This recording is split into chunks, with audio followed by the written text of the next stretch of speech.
We've got a lot of great stuff planned for you today. So hope you're in the right place. If AI adoption is your challenge of the moment, we think we've got something great for you. So maybe a good place to start actually is to kind of set the scene for what exactly is going on just generally in the workplace when it comes to AI adoption. And in doing some of our research and really kind of crafting our point of view on how we tackle this challenge, we came across some pretty jarring stats. One of them was about, well, what do we see as the real barrier to AI adoption? And in a recent survey of executives, 93% of them pointed to human issues. Contrast that with those that have access to AI tools, only about less than 60% of them are using tools in their daily workflow. So it's a really, you can really look at it as, well, 60% is quite a lot of individuals.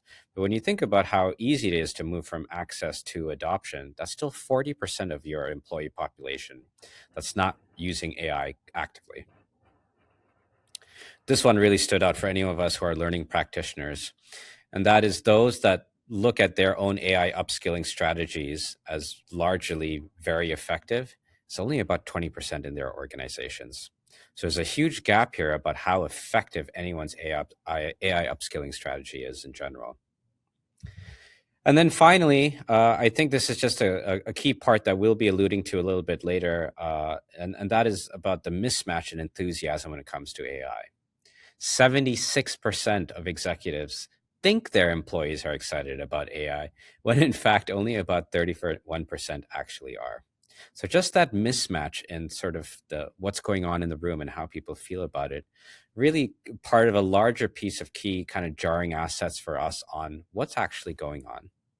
And we know, no doubt, we're in, I think, year 3 of this journey now of, AI having a mass broad appeal into the workplace. There's pressure, there's itchy fingers, specifically from shareholders on reclaiming their investments, these massive investments into AI. Yet adoption is incredibly low at this juncture. And I think what this really alludes to is, well, the elephant in the room was that, did we really have a good people plan all along? And what was the people plan for AI enablement to begin with? Some of these stats are really kind of alluding to, well, a lot of us didn't really have a great people plan. And you might be familiar with this stat. It's been making the rounds on LinkedIn, but this comes from Deloitte CTO, who said that companies are spending 93% on tech when it comes to their AI investments, naturally so, but only 7% on people. So if you haven't figured out yet, there is a massive over-indexing on tech when it comes to AI adoption and not enough of an investment on people. And I think as we approach this current juncture of the AI adoption journey, we're starting to wake up now that we need to find a much better way to engage our people, activate our people, and invest in our people.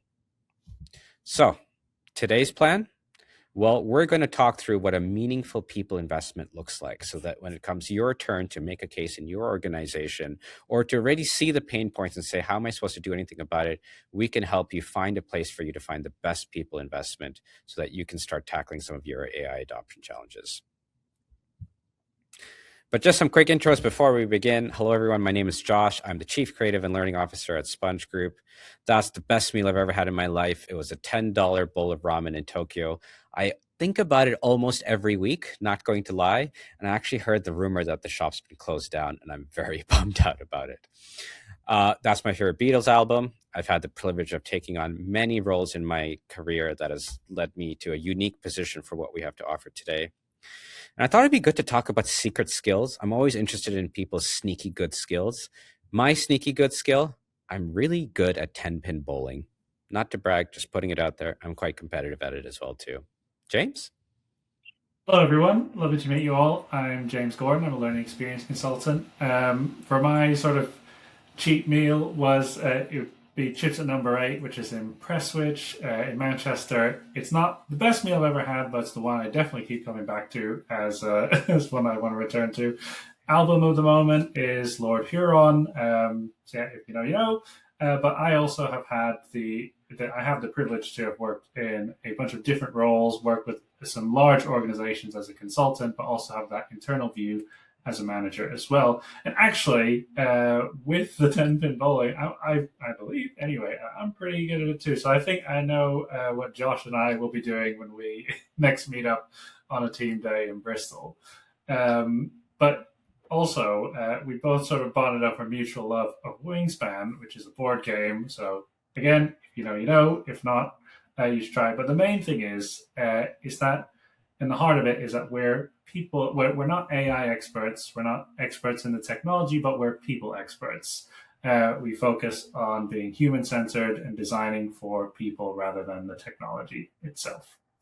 But what we'd like to leave you with today is to give you confidence in assembling the right next move to drive your AI adoption. Really considering the people in your organization, and to start to help you build a playbook for making the most of your AI adoption or sort of AI tech investments. And lastly, just really give you some great resources and give some great client stories too. But really, before we jump into solutions, we just want to get really honest about what's not working right now, because the issue right now isn't access to AI. Most organizations have already invested in that. The issue is that adoption is still inconsistent, that use cases are still a little bit shallow, and we, as Josh mentioned earlier, that we've underinvested and underdesigned for people. So when we look across what we're doing with clients, there's five patterns that kind of show up again and again. And first is genericism. We spend far too much time assuming that an off-the-shelf course or a broader awareness intervention will solve this. It won't. AI adoption is deeply contextual, and generic learning rarely survives the contact with real work. The second one is really more about how you communicate that to teams within an organization. It's incredibly hard to tell people to reimagine their workflow if they're quietly wondering whether they will still have a role on the other side of the change. So a lot of AI communication misses that emotional reality completely. And the thing is that we've all been on the side of like that comms message that didn't necessarily land. And thirdly, we've seen from working with organizations that leaders really aren't ready for this moment, because we're expecting them to be a lot. We're expecting them to be to translate what all this AI stuff means to their teams, to make sense of the changes within an organization, to coach them through the change, to become change leaders throughout this really large macro shift that we're seeing within the workforce. So you really need to explain what AI means in practical terms, give people the permission and the space to experiment, and handle that resistance without shutting it down. So keeping people open to it. So that really sort of leads us into the fourth piece, which is that lack of clarity and space. There's usually a pretty big gap between AI ambition at the top and what that actually means for someone's role. And when people hear the strategy, that's typically fine. But what is missing is, where do I start? What should I actually change? And what does good look like for me? And what am I actually allowed to experiment with? And we sort of expect them to figure that out whilst they're doing their role day to day. So that's one of the challenges that we're seeing, is that lack of clarity and space. And the fifth piece is, this really is poorly managed change on a macro scale. If we step back, this is a change management problem as much as it is a technology one. Like I said earlier, it's a familiar pattern. We have a large ambition at the top, and that uneven translation through your sort of middle management, and mixed signals when it comes to people actually delivering the work. And there's a lot of hope that people will simply get on board and adopt these tools. But as we know, hope isn't a strategy. And it's a pattern that we see in so many transformation efforts. New priority lands, we launch it, content gets built, and everyone wonders why behaviors haven't shifted 6 weeks later, or 3 months later. So whilst this is about AI, it's also about whether an organization knows how to lead people through that uncertainty, build that belief, create the momentum, and really solidify that new way of working. So before we go any further, just for those who are watching, have a think. Which of these feels most true in your world right now?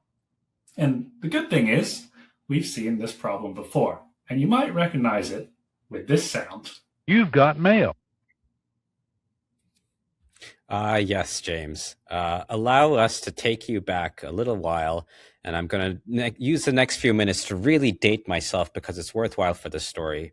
And that is, well, we've been here before at the dawn of the internet.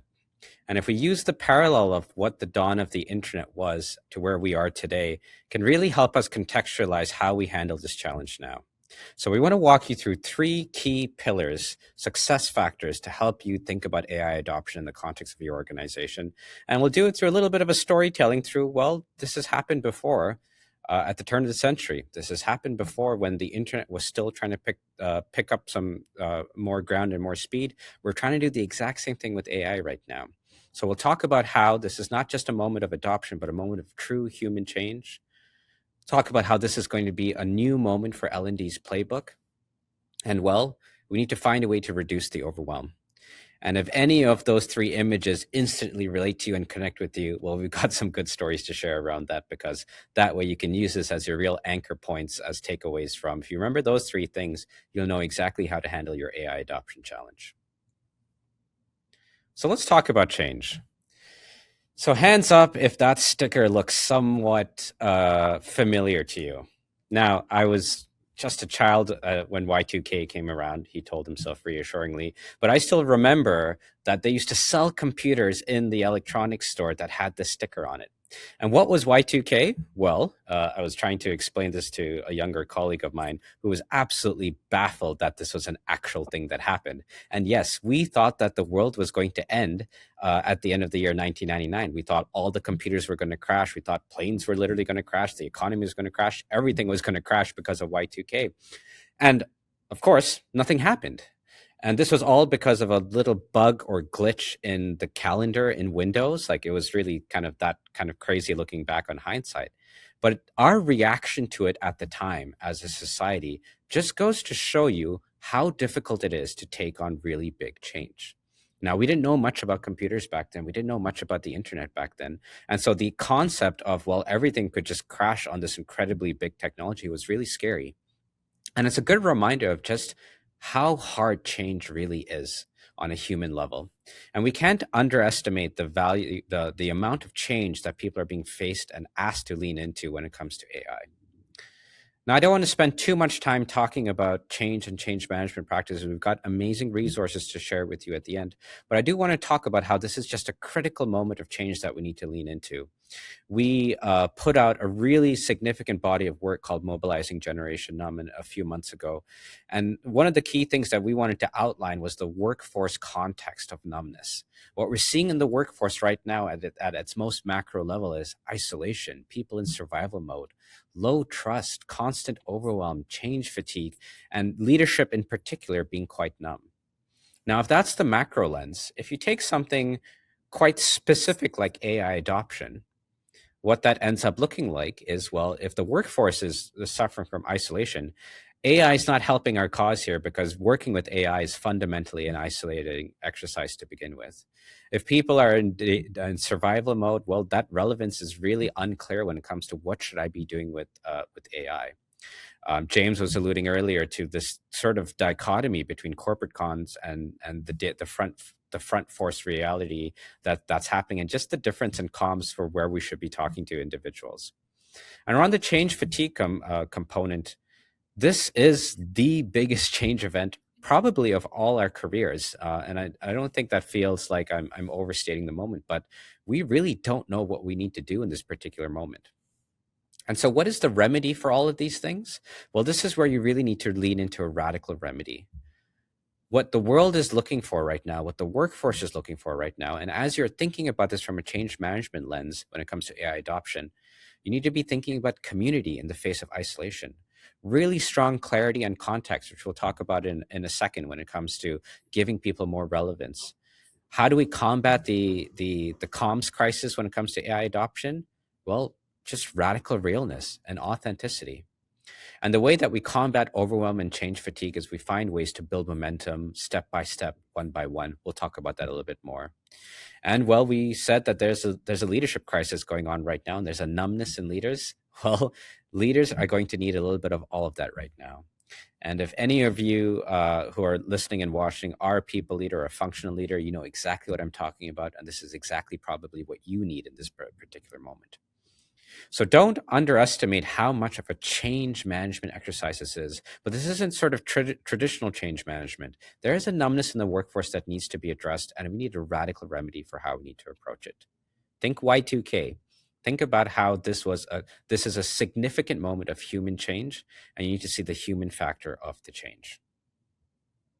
So we talked about change, and probably the next one to talk about is actually this is L&D's moment. Now I'm going to give you another real familiar picture. In that same electronics store where I remember going to buy a computer with my family, I also remember seeing just walls lined up with physical CD-ROM copies of this. And what this was, well, how to get upskilled on Windows 95. If you can look really closely on the image, if you can zoom in, you can even see that there's a little yellow box on top of there saying preparation for the Microsoft Certified Professional Exam. And this just goes to show you this was how we handled things back in the day, where it was like, there's a big piece of technology coming. We need people to get upskilled on it. We need people to get certified on it. And that was the way you upskilled yourself. Now, that is what workforce upskilling used to look like. But can you imagine trying to do this with anything in the AI conversation right now? I'll give you a very quick example of that. OpenAI launched this really big, scary, overwhelming platform called Sora, which was an AI video platform. And in this traditional sort of workforce upskilling mindset, we would be rolling out courses, we would be rolling out training on it, getting people certified on it. The challenge is with this particular moment, it just moves too quickly. And so what 6 months ago was everyone needs to get upskilled on Sora. Sora, I believe, got sunset maybe 2 weeks ago. And so it's not even a thing that exists. So how do we keep up with the pace of this? This is really the moment for L&D in particular to have a brand new playbook. And James is going to talk about that a little bit more now. And this old playbook and the way that we think about how we build for these problems is the first big test for L&D in this sort of AI-enabled era, because AI adoption is very much exposing the limits of a model that many of us have relied on for years. A model that's incredibly familiar. You find the gap, you frame it as a knowledge problem, build the content, you package a learning, launch course, and that sort of instinct and that pattern has been baked into how we respond to these types of challenges. And to be fair, that model has worked well in the current context that we sort of previously operate in, but it's not going to carry us through this moment, because in AI adoption, content isn't the real problem, activation is. And the issue isn't whether information exists, it does. And there's no shortage of AI explainers, guidance, tools, demos, all the things that you can find online. The focus here is really around activation, is whether people know what good looks like in their role, whether leaders are creating enough clarity for that experimentation and space for that experimentation, and whether managers know how to support people through that sort of challenge. So that's the shift there. It's about knowing when to apply that learning rather than just having access to it. So the challenge is it's not necessarily what do people know, it's what needs to happen for people to actually use this well, sort of responsibly and consistently. And that's a much harder question to answer. So if our primary response is to build more content and hope it lands, we're always going to be a step behind. And that's where this model starts to wobble, because we're moving too quickly for the traditional content production cycles to keep up. By the time a course is scripted and scoped out, launched and rolled out, it's already out of date. Sort of like how Josh mentioned about OpenAI and Sora, particularly when it comes to AI models, if we're thinking about that type of learning. So we essentially can't really keep up with the content production cycles. And I know, thinking with traditional learning and development, you probably have really busy, have loads of projects lined up to create this year. So it's really trying to keep up with that. And that's why it's less about creating the content. It's more about creating the conditions for learning. So helping people build that confidence, helping teams experiment safely, have better conversations for managers, improving those one-to-ones, and just helping people make sense of what this means in their world, in their context. So when we're thinking about learning in the flow of work, it's not something that's off to the side or a disconnected experience. It's really part of the experience itself. And this is why learning agility matters so much here, because of what AI adoption really demands is it's not one large intervention. It demands us to keep learning sort of up to date as things keep changing, to test, adapt, reflect, share, refine. So very much that continuous improvement lens. It demands environments where people can learn more socially, more informally, and in the moment. And this is where it gets interesting for learning and development, because the things that we've talked about for years as progressive, modern, or sort of best in class, like continuous learning, social learning, performance support, those are no longer nice additions that sit around a traditional solution or a piece of content. They are now the solution. They're not just an extra piece. So when I say this is the first big test for L&D in this AI era, what I mean is AI adoption is not asking whether organizations can modernize. It's asking whether we as a function can modernize too. We as organizations can organize too. So whether we can let go of some of those default instincts and stop over-identifying with content as the answer and start to move closer to behavior, performance, and the lived reality of work. So that's the inflection point, because whilst it's not just exposing where the old model struggles, it's also giving us a reason to. It's giving us a push. It's really trying to force us to change. And the good news is that this doesn't leave us empty-handed, because what we're finding is working right now when we're working with various different organizations trying to drive adoption is that there's a few things that we are seeing really drive that AI adoption being embedded in these organizations. First is that agentic AI in the flow of work. The most useful support is not detached from the day job, it's embedded in it to help people think, to coach them throughout specific challenges. And we've got some examples later on, some specific case studies around this. Second is communities of practice, because AI is actually quite an isolating experience. It's just you and a computer and you're interacting with it. And people are often experimenting with it alone with very little sense of what good looks like beyond sort of their screen. You know, they have the limits of their own capability there. And community changes that. It makes learning much more social, much more visible. Thirdly, there's that space for experimentation. If people feel they have to get it right immediately, they sort of retreat and don't interact as much with the tools that they have access to. And adoption really starts to develop when there is enough safety for people to test, learn, and sort of improve without feeling judged. The fourth piece there is around content as a launch point rather than being the whole solution. So whilst content still matters, and it's really important that we design for content, its role has changed slightly in how we use it. It's more about starting a conversation, giving a baseline or a foundational piece, and putting people in the right direction. It cannot carry the whole weight of this challenge on its own. And the last piece there is really about addressing the numbness, because a lot of resistance to AI is not really resistance. It isn't really resistance to AI. It's fatigue. It can be cynical or show up as cynicism. It's this oversaturation of change, as Josh spoke to, you know, and I really recommend that you have a look at the Gen Num paper.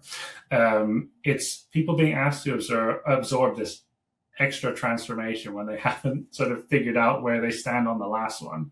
So what we mean by this real-time modernization is the response to AI adoption is forcing L&D to look towards things that we have already started, that we have been talking about for years. And this isn't us just sort of having a hot take. It connects to a broader shift in the field. And there's a few examples here that I just want to very briefly mention. And one is Laurie Nels-Hoffman from 8Leave is thinking around the autonomous learning ecosystem. And that pushes us to think beyond centrally controlled learning and towards environments where people can find and apply what they need more independently. And of course, if you know me, I'm a big fan of Nick Shackleton-Jones. He has always challenged the dominance of courses for years, arguing resources over courses and the usefulness of that overly formal structure. And J.D. Dillon's modern learning ecosystem reminds us that performance support, coaching, that continuous reinforcement, that reflective practice and shared knowledge. They're not extras, they actually are the engine to learning in most organizations. So, really, AI adoption is not inventing a totally new future for L&D, it's accelerating a shift that many voices in the field have really been pushing us towards for a long time. Thanks, James. And so that was the need for a new playbook for L&D. Let's talk about the last pillar that we really think is fundamental to tackling the AI adoption challenge in your organization. And I'll bring up our one last dawn of the internet story, and this one's a favorite of mine. I don't remember if certainly those of you that were around at that time to remember it quite vividly, but we used to get in our mail, we used to get inundated with AOL CDs, these America Online CDs. When not everyone was using the internet, not everyone had a connection to the internet, you would check your mail and you would find about 5 of these stuffed in your mailbox saying, hey, free internet, you want to try it? Free internet, you want to try it? And this was when we were just trying to get people to use the internet, to get set up to use the internet. And it feels like these days, a lot of people's AI adoption strategies is kind of operating like 1,000 free hours. And that is, we assume that if people have access, they will adopt and they will go. And then, frankly, if hope is not a strategy, certainly AOL CDs is not a strategy, although it was widely successful for AOL. But still, it's not a way to really encourage adoption by just saying, well, you have the access, I've given you the credits, why aren't you using it?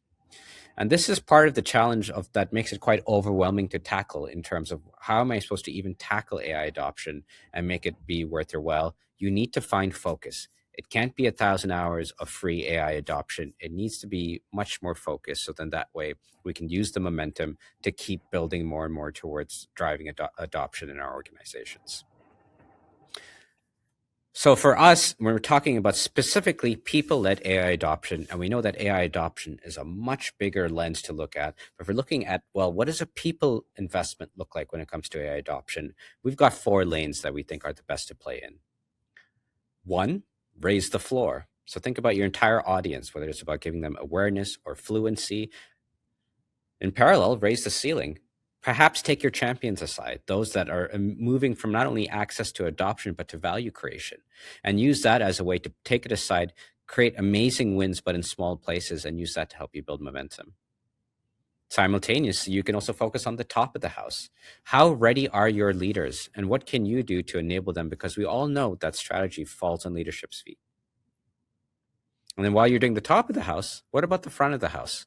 What about those that are most customer facing? What about those that represent your brand every single day?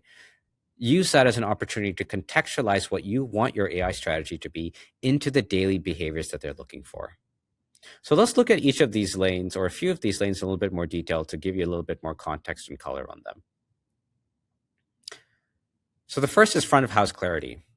If you feel like your pain points are a lack of clarity on how AI applies to their role, or inconsistent or fragmented definitions of AI fluency, we certainly have encountered a lot of organizations that have a lot of maturity in one area and no maturity in another area. And so the organization feels a little bit imbalanced in terms of what fluency looks like, or even defining what AI fluency means for parts of their business.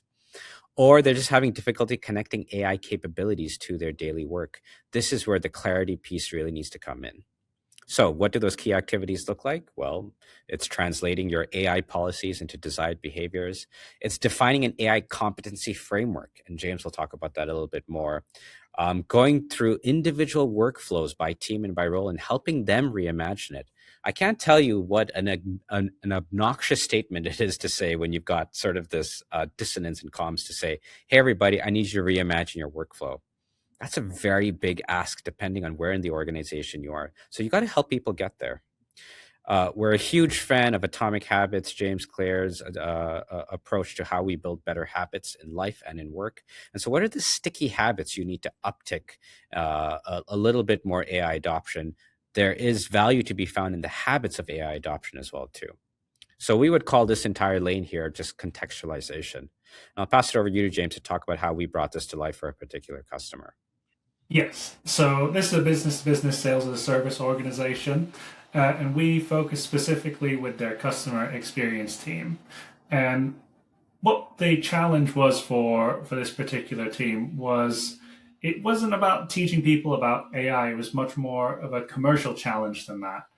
They had an AI-led go-to-market ambition, but their customer-facing teams were lacking the confidence to speak about it in a way that felt clear, credible, and authentic. And that's because of the constant change and AI innovation that was happening within this organization. If you imagine you're purchasing various different AI enabled businesses, creating things on your own, innovating within teams. There's all this activity happening. It makes it very difficult to articulate the value.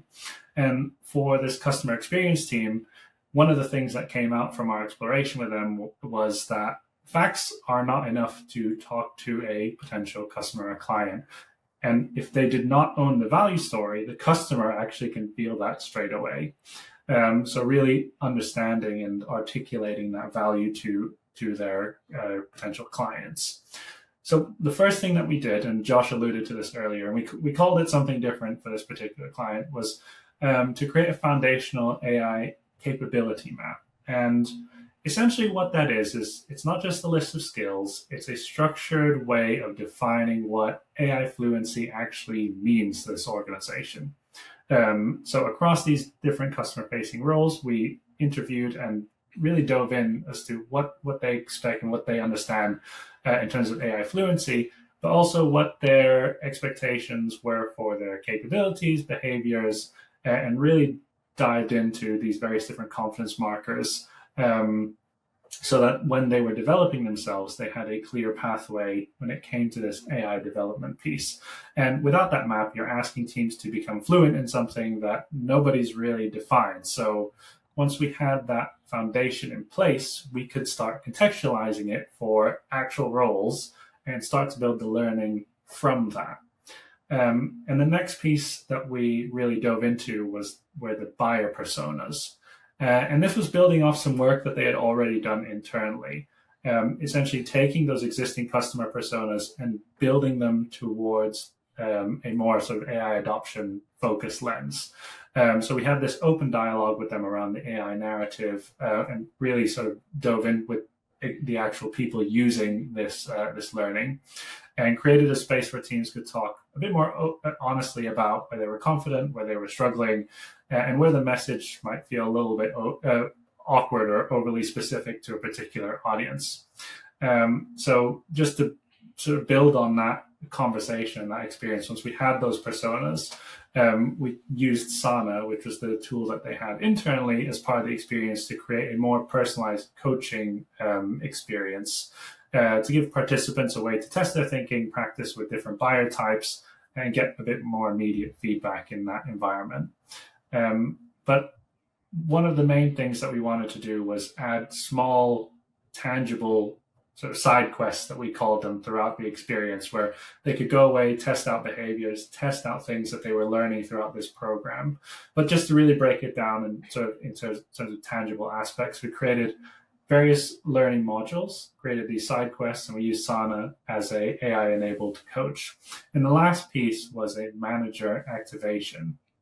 And this was so important for the longevity of this piece of learning and this conversation, embedding AI transformation throughout this organization, was really considering manager touch points. So we created a one-to-one pro forma and created a manager activation event. So workshops that managers could run post this initial 3-month launch window of the program, where they could go away and have reflection with the team, talk about various conversations that we're having with their clients, essentially a mini hackathon that they could run with their team. And for me, that's where we really start to shift from knowledge transfer to confidence building, and really start to move that AI message as something that is being told to them that this customer experience team really begin to own. And for me, that's what makes this a really strong example of that contextualization and sort of AI adoption. Great. So let's pick another lane to explore, this time top of the house enablement. So if your pain points are role modeling AI behaviors, or really how to set expectations for your team, or if you're finding that your pain points are that your leaders are just operating from a place of risk and fear and not necessarily attacking or leaning into the challenge in a place of innovation or experimentation, well, then you got to get closer to the flow of work. You got to help your leaders lead from the front lines. We're talking about skills here like modeling or experimentation or orchestration. So, talking about the rituals or routines potentially that AI ready teams or AI first teams need to take on. How do you equip your leaders with that? We spoke about how this is the greatest moment of change. Well, it's also the greatest moment of change for any leader leading teams right now. So, what's the change management component that we need to really lean into? A key part that we find is successful in this lane as well too is about developing team-based AI charters. When we don't know what's coming next, we need to have a sort of a grounding philosophy of what we believe and what we're trying to do. Co-constructing an AI charter and equipping your leaders to do that is a very powerful way of getting there. And then tied to change management, this is a really important moment of psychological safety. I know this is something that James and I are very passionate about. Are you upskilling your leaders well enough to create psychologically safe environments where people can explore, experiment, and have the space to reimagine their workflows in a way that feels appropriate? So, of course, this lane we would call leadership readiness. Yeah, and if that feels a little intangible, rather than creating or sort of talking through a case study, what we wanted to do is create a resource for you. And this toolkit is built around a simple idea is that AI adoption would typically stalls when you under design for leaders, because at the end of the day, they're people too. And we know that that pressure tends to show up around their capability, their confidence to sort of lead those conversations, and generally their capacity. They're very busy people. So we turned that into a practical leadership resource built around 5 key skills that we've seen across various different organizations that we've been working with, and a set of remixable experience-led blocks so that you can take those away and create your own leadership enablement day. But so that's the resource. You'll get access to that on the if you sign up. But just to take this back up a level, this, as you know, this is the model that Josh introduced earlier, and it's worth revisiting because it gives you a really useful way to think about what kind of response your organization actually needs. And for me, what I personally like about this model is it stops AI adoption becoming one big, vague transformation bucket, and allows you to locate where you can actually add value. Because at one end, as Josh sort of mentioned earlier, you have raising the floor, whereas your broad awareness and fluency piece. Then you have front of house clarity, that is your translating strategy into everyday behaviors, not just saying AI matters, but what it actually means in practice. When it comes to raising the ceiling, your champion acceleration, helping people who are already leaning in to go faster and create momentum for others. And lastly, your sort of top of house enablement. This is the leadership readiness piece that Josh already spoke to. So making sure that leaders can guide, sponsor, and create conditions for that AI adoption. But the purpose of revisiting this is, rather than looking at this, all these points and thinking, how do I design for all 4? The better question is, which lane needs the most attention right now? Because that helps you to stop designing for everything at once and allows you to give that focus and help you build momentum in it.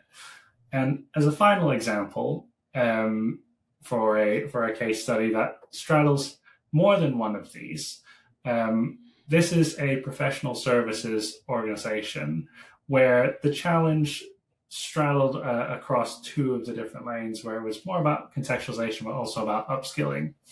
And in this case, this organization wanted to speak one language when it came to responsible AI. And that is a very particular kind of challenge, because it's not just about awareness, and it's not just about leadership, and it's not just about contextualization. It's about having that shared understanding, but also having those shared behavioral expectations, and a scalable learning experience across the size of this organization. So very much the first part of this response, and you can see it on the slide there, sort of in really small writing, but that just gives you a bit of an idea as to the behaviors that we dove into to really understand what are the small changes that we want to see for people to do sort of every day. We want to move that responsible AI out of the realm of vague or sort of a bit more of a nebulous concept into something more practical and usable. And what does good look like in their work? What are the behaviors and what are the decisions they should make day to day? What are the do's and don'ts? As simple as that. And what are the moments where people might need to pause or escalate a thing that they have found as part of their use of AI in the day to day. The second piece was this AI maturity map. So whilst we articulated the behaviors and what we expected across various different roles, we went into another level of specificity where we split these roles and behaviors up into groups where they're actually starting from. So you're more cautious and compliant through to those who are already using AI in a more strategic and embedded way, and where there might be friction points across those who are less sort of AI enabled to those who are. And that matters because if you treat everyone as though they're starting from the same place, you overwhelm some people or underserve others. So it's really about meeting people in their context. And that last piece was all around a high concept upskilling experience. So rather than pushing something out that was dry, policy heavy, typically when we think about responsible AI, it can feel like it sits within the typical compliance space. We wanted to create something with enough narrative, enough energy. So we sort of did a back to the future take on this where there was a challenge that happened in modern day where we had to roll time back and rebuild the responsible AI policy, complete with retro graphics and a sort of Clippy nod to Clippy with a snippy character there. So in terms of the 4 lanes, it's a really useful example because it clearly sits across more than one. It's raising the floor because it's building a broad awareness and a common baseline, but it's also front of house clarity because it's translating those principles into behaviors and what it means every day. So yeah, it's really about where to focus. And while some challenges might sit across different lanes, it's really about considering, what's the most valuable challenge for you to tackle. And so we set out 4 lanes, but we know that even in working with our customers on trying to identify the lane that's best for them, even that can feel like an overwhelming moment. And make no mistake that taking on the challenge, such an enormous challenge as AI and adoption, is an overwhelming thing for any of us who have to figure out what we do next with our people.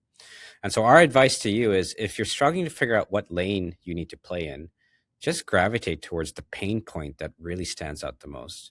So if you don't know the solution, you definitely know your pain points, whatever that may be. And so really have a reflection. If you're struggling with where to go next, what's the pain point that I hear about the most? Maybe do a little bit of interviewing within your organization, getting more focus groups, getting more critical stakeholders involved and saying, what are your pain points? And if any of these stand out to you, then you know exactly which lane to play in. So when in doubt, you know your pain points well, and that's your starting point for figuring out the lane you need to play in. Okay, hope you got a lot of great info today, or at the very least, a little bit of nostalgia for what life used to be like around the year 1999. Remember, we're in a really unique moment of change. We need a bold, radical approach to change. Remember, if Y2K was a moment where we all figured that this is just going to be something that changes the world incredibly, we're in that moment as well now, just in a different context. Really take a critical look at your own ways of approaching this from an L&D enablement standpoint. What's your playbook? This is the moment to do new and different things, because we know there's pressures on all of us as learning leaders to reinvent ourselves. There is no better moment than right now, something that is of high visibility, high profile to the business, to say, we're going to do things differently, because we realize that AI adoption is a very unique challenge, that the old ways of doing things simply aren't going to be up to par in how we react to it. So what's your new playbook? And how do you explore what's going to be most relevant and most useful to your people for this very specific challenge? And yes, don't go around handing out free AI adoption CDs all across your organization. Be relentlessly focused. Find your lane, do it well, and use it to help you build momentum. I really say these 3 things are all you need, and I say that quite lightly, are all you need to tackle your AI adoption challenge. But of course, we're here to help as well, too, if you're trying to figure out any of these lanes and how to do them well. And did I say we're here to help? Oh, we are here to help. We're here to help with actually a lot of resources. I mentioned that I didn't want to get into too much when it comes to change management, and that is because we've got a fantastic webinar on our 8 bold rules of change management in this particular era.